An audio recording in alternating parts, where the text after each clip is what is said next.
Hi, welcome to my channel. Today is a slightly different video and it's based on a conversation I had with a friend and a conversation I had with a client. And I thought it was an important video to make. Okay, this is a law of attraction channel, but you know, all this stuff goes together with it, doesn't it? Self-concept.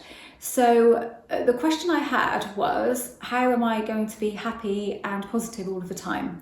And I thought, wow, you cannot be happy and positive all of the time. I don't think anybody can be happy and positive all of the time. There's too much going on in life.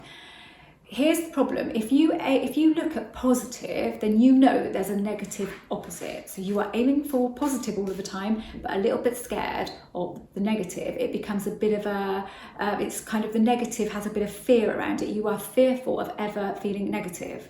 So maybe you're going along and you're doing this really well and you're dragging yourself back to positivity and you're trying to be positive about absolutely everything in your life. And good things are happening and you're feeling good about that and you think, yeah, this is really great, I'm being positive and all of these good things are happening, that's awesome. And then something happens and you're not expecting it and it throws you and you go into negativity, which is fine, which is natural when something happens that we don't like. But then what happens is you start cursing yourself for doing that. You start cursing yourself and being cross with yourself and feeling guilty that you've started to feel negative. So not only then are you feeling negative about the situation, but you are extra negative because you are angry at yourself. You're cross with yourself. I can't do this. I thought I was being positive. Why has this happened? You know, and you go down that route. So energetically, you are kind of even worse than you would be if you were just erring on the side of negativity because you're mad at yourself. And when you are mad at yourself, or, you know, being mad at yourself is the worst thing because there's nowhere you can go with that, is there? Your inner critic is having a go at you, and what do you do about that? When we're mad at somebody else, it's kind of outside of us, but when we're mad at ourselves, it's inside, and it's much, much worse than being mad at somebody else. The better thing to do is to aim to err on the side of positivity. If I can, I'm going to err on the side of positivity. If I've been telling myself a negative story about something, I'm going to see how I can change my perception and change that story so it's a more positive version, because there's always a positive version and there's always a negative version. But if I aim for positive all of the time, I'm going to let myself down at some point. I'm going to feel like I've let myself down at some point, and I am going to go right down a rabbit hole and kind of be worse off than I was in the first place. But that does not stop me erring on the side of positivity. Now, another thing I want to mention here is emotions. Especially when you get into the law of attraction, you feel like you can't have a normal emotion because it will ruin your manifesting and it will ruin, you know, the effort that you've been making to get whatever it is that you want to get through the law of attraction. But this goes in any case. We should always deal with our emotions. It's really important. They're there for a reason. If something happens and it makes you sad, then you need to be sad because you're having that reactive feeling, sadness. Go through it. You need to go through it to come out the other side. If somebody's done something to hurt you, you are going to be angry at them. Let that anger out. Let it out, whether it's towards them or whether it's onto a piece of paper or whether it's just, you know, you feel it. You just go through it. You have to go through the cycle. You just have to. Because if you don't, what happens is you suppress it.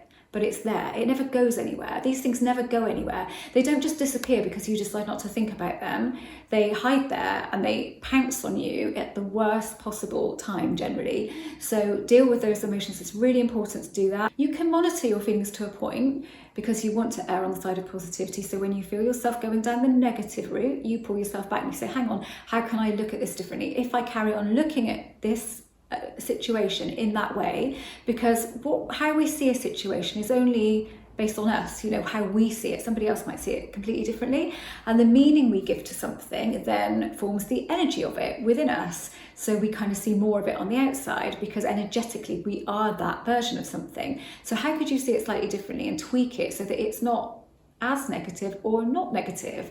And then you kind of sit with that and think, yeah, that is possible. That version is possible. So if you're looking at a situation at the moment in front of you and you are thinking, yeah, but this person said this and they meant this by it, and then this has happened and then that's happened, how can you look at that situation and throw a positive spin on it? Or how can you look at it with a bit of a different perspective? So, okay, yeah, this happened, but actually this has taken me to this and now I'm feeling this. And I wouldn't have felt that if this hadn't have happened, and this has helped me move forward to this point. It's like with this, isn't it, with manifesting. sometimes we go through horrible stuff and we think it's all awful, but what we don't do is realise that when that horrible thing happened, we then found the law of attraction, and then we discovered that we could change those feelings. And actually now since we've known that, we've made this happen and that happen, which we wouldn't have done if we hadn't have gone through this bad thing, because we would have never come to this and we wouldn't know about this. There's always a positive spin to put on something, but I personally don't aim to be positive all of the time. I don't aim to be happy all of the time. Happiness is very difficult to define, and I was having this conversation with my friend the other day whilst we were having lunch at the office, and I said, what is happiness really? What is it? You know, I can be really, really happy about something. I can hear some news, maybe Harry tells me some good news, and I'm really happy about that in the moment, but it doesn't last. That feeling of pure happiness doesn't last. It just might even last a few minutes, and when I'm telling somebody else, I might get a bit more of a boost of it, but that is not sustainable. You can't sustain that kind of feeling. Happiness to me is content with what I have in the moment, knowing that better is to come, but happy with what I've got at the moment, finding ways to enjoy what I've got at the moment, even if it isn't exactly where I want to be. There are good things about it. So that is the best I can do, to be quite honest. And that is my version of happiness. Positivity to me is just erring on that side. I've always kind of done that, to be fair, but I have practiced that more over the years. And I do find that if something happens that I don't like, I immediately plunge into that kind of negative feeling, because you can't help it, it's reactive. But then I will pull myself back. So it's your reaction to the reaction that's important, not your reaction, because you can't help it. It's just what we're like as human beings. We're dragged into an emotion without even realising it. But then if we then deal with it then and decide, no, I'm not going to go further down that road, I'm going to pull myself back, that is how I live my life and how I would urge other people to live it. If they have been having a lot of bad things happening and they think it's because I'm negative, it's because I keep going to the negative version, okay, yeah, erring on the side of positivity will change your life for sure, but if you aim for that 100%, you will find that it is negative to your mental health, because inevitably bad things will happen. That might just be every now and again, and it might just seem really random, or you might hear about something bad happening to somebody else, and then you might get dragged into that feeling, oh my god, what if that happens to me, or oh, that poor person, and start feeling like that. But you can't help that.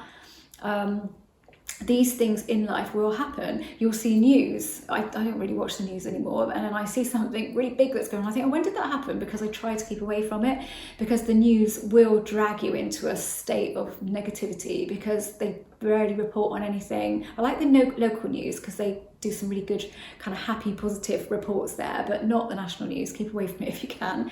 If you can't do anything about something, you don't need to watch it, and you don't need to build up that feeling within you. That's one very good bit of advice, actually, is to stay away from the news and the media about any topic that bugs you, because honestly it will just make you feel worse and worse and worse, and you can't be erring on the side of positive if you keep looking at negative.